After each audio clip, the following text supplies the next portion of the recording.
DSC పరీక్షలపై తెలంగాణలో dialogue war నడుస్తోంది. DSC పరీక్షను వాయిదా వేయాలంటూ బీఆర్ఎస్ పట్టుబడుతుంటే ప్రభుత్వం మాత్రం ససేమిరా అంటోంది. షెడ్యూల్ ప్రకారమే పరీక్షలు ఉంటాయని స్పష్టం చేసింది ప్రభుత్వం. స్వార్థ ప్రయోజనాల కోసమే పరీక్షలను వాయిదా వేయాలని కొందరు ప్రయత్నిస్తున్నారని CM Revanth Reddy hot comments చేశారు. బీఆర్ఎస్ బలహీనపడినప్పుడల్లా విద్యార్థుల భావోద్వేగాలతో ఆటలాడుకుంటున్నారని తీవ్రంగా విమర్శలు చేశారు. పోటీ పరీక్షలు వాయిదా వేయాలనే వాదనలో బలం ఉంటే KTR, Harish Rao OU arts college ఎదుట ఆమరణ నిరాహార దీక్ష చేపట్టాలని సీఎం రేవంత్ రెడ్డి సవాల్ విసిరారు. వారు నిరాహార దీక్షకు కూర్చుంటే తాము భద్రత కల్పిస్తామని చెప్పారు. ఇక సీఎం రేవంత్ రెడ్డి వ్యాఖ్యలపై మాజీ మంత్రి హరీష్ రావు మండిపడ్డారు. పరీక్షల వాయిదాపై రేవంత్వి పరిణతి లేని వ్యాఖ్యలంటూ హరీష్ రావు ఆరోపించారు. రేవంత్ రెడ్డి గతం మర్చిపోయినట్టున్నారంటూ ఎద్దేవా చేశారు. నాడు గ్రూప్ 2 టెట్ ఎగ్జామ్ వాయిదా వేయాలని అభ్యర్థులు అడిగితే మద్దతు తెలపలేదా అని ప్రశ్నించారు. ప్రతిపక్షంలో ఉన్నప్పుడు ఒక మాట, అధికారంలోకి వచ్చాక ఒక మాట అని ప్రశ్నించారు.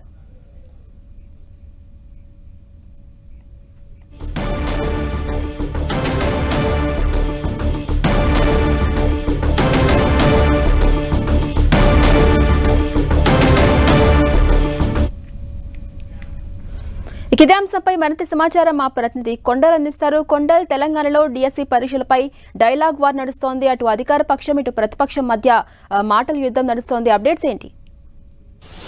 కొత్త ప్రభుత్వం ఏర్పడిన తర్వాత మొదటిసారిగా నిరుద్యోగుల అంశం, పరీక్షల అంశం అన్నది ఇప్పుడు కొంత వివాదాస్పదంగా మారింది. అధికార ప్రతిపక్షం మధ్యన ఇది ఆరోపణలు ప్రత్యారోపణలు కూడా తెరలేసిన పరిస్థితి ఉంది. ముఖ్యంగా గ్రూప్ 1, 2, 3 3 పరీక్షలతో పాటు డిఎస్సి పరీక్షను కూడా వాయిదా వేయాలని కొంతమంది విద్యార్థులు నిరసన వ్యక్తం చేస్తున్నారు. ఈ విద్యార్థుల నిరసనకు, నిరుద్యోగుల నిరసనకు బీఆర్ఎస్ మద్దతు ప్రకటించడం, బీఆర్ఎస్ ప్రభుత్వాన్ని నేరుగా టార్గెట్ చేస్తుండడంతో ఇప్పుడు వర్సెస్ బీఆర్ఎస్ గవర్నమెంట్ మధ్యన డైలాగ్ వార్కు తెరలేసింది. ఇదంతా కేవలం కొన్ని కోచింగ్ సెంటర్లకు లబ్ధి చేకూరేందుకే బీఆర్ఎస్ పరీక్షలను వాయిదా చేయాలన్న డిమాండ్ తెర మీద తీసుకొస్తుందని ముఖ్యమంత్రి రేవంత్ రెడ్డి నేరుగా బీఆర్ఎస్ నేతలను టార్గెట్ చేస్తున్నారు. ముఖ్యంగా హరీష్, కేటీఆర్ని ఇద్దరిని టార్గెట్ చేస్తూ ఇది కేవలం నిరుద్యోగుల నష్టం జరిగించే అంశం, పరీక్షలను వాయిదాలు వేసినట్టయితే నిరుద్యోగులు తీవ్రంగా నష్టపోతారని చెప్పి సీఎం కామెంట్ చేసిన పరిస్థితుల్లో ఇప్పుడు కొంత ఇది వివాదాస్పదంగా మారుతుంది. అసలు ఎందుకు పరీక్షలను వాయిదా వేయాలి అన్నది ప్రధానంగా ప్రభుత్వం ప్రశ్నిస్తుంది. ఇప్పటికే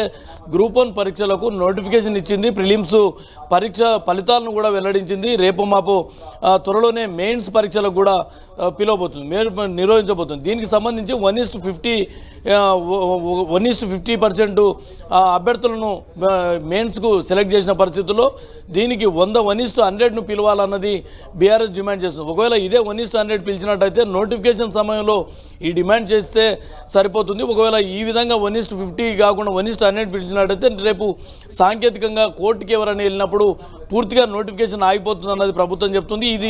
ఈ పరిస్థితి పూర్తిగా నోటిఫికేషన్ ముందుకెళ్ళకపోవడానికి నిరుద్యోగులకు నష్టం చేకూరే అంశం కాబట్టి ఇది కావాలని అడ్డుకునే ప్రయత్నంలోనే భాగంగా బీఆర్ఎస్ ఈ ఆరోపణలు చేస్తున్నారు.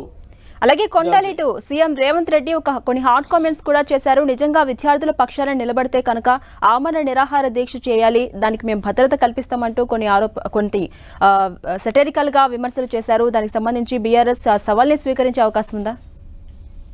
ఖచ్చితంగా ఇదైతే కొంత హాట్గానే మారిన పరిస్థితి ఉంది. విద్యార్థులు పరీక్షల నేపథ్యంలో బీఆర్ఎస్ ముఖ్యమంత్రి వర్సెస్ సీఎం కేటీఆర్, హరీష్ల మధ్యన అయితే తీవ్ర ఆరోపణలకు తెరలేశాయి. ఖచ్చితంగా ఏదైతే నిరుద్యోగులకు నిజంగా చిత్తశుద్ధి ఉంటే నిరుద్యోగుల పైన గత 10 ఏళ్లలో ప్రభుత్వం ఎందుకు నోటిఫికేషన్లు భర్తీ చేయలేదు, ఉద్యోగాల భర్తీ ఎందుకు చేయలేదు అన్నది ప్రధానంగా ప్రభుత్వం చెప్తుంది.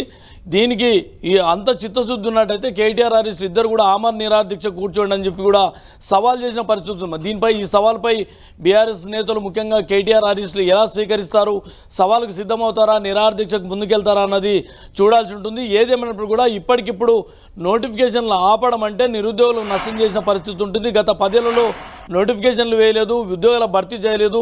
ఇప్పుడు మళ్ళీ వీటిని వాయిదాలకు పరిమితం చేస్తే ఖచ్చితంగా చాలామంది నిరుద్యోగులు వయోపరిమితి కూడా ఎక్కువైపోతుంది కాబట్టి వాళ్ళు కూడా అనర్హులుగా మిగిలిపోతారు. వారందరికీ నష్టం చేకూర్చేందుకే కావాలని కుట్రపూరితంగా బీఆర్ఎస్ వ్యవహారం చేస్తుందన్నది ప్రధానంగా ప్రభుత్వం చెప్తుంది. మరి వీటన్నిటి తిప్పికొట్టేందుకు సవాల్ను స్వీకరిస్తారా, లేకపోతే కేటీఆర్, హరీష్ ఆమరణ నిరాహార దీక్షకు వెళ్తారన్న చూడాల్సి ఉంటుంది. ఏదేమైనప్పుడు కూడా గడిచిన 10 ఏళ్ల తర్వాత కొత్త ప్రభుత్వం వచ్చిన తర్వాత తొలిసారి ఉద్యోగులు, పరీక్షలు, నోటిఫికేషన్లకు సంబంధించిన అంశం ఇప్పుడు అధికార ప్రతిపక్షాల మధ్య ఒక రాజకీయ అస్త్రంగా మారుతున్న పరిస్థితి అయితే కనిపిస్తుంది. ఝాన్సీ. Right, thank you Kondal.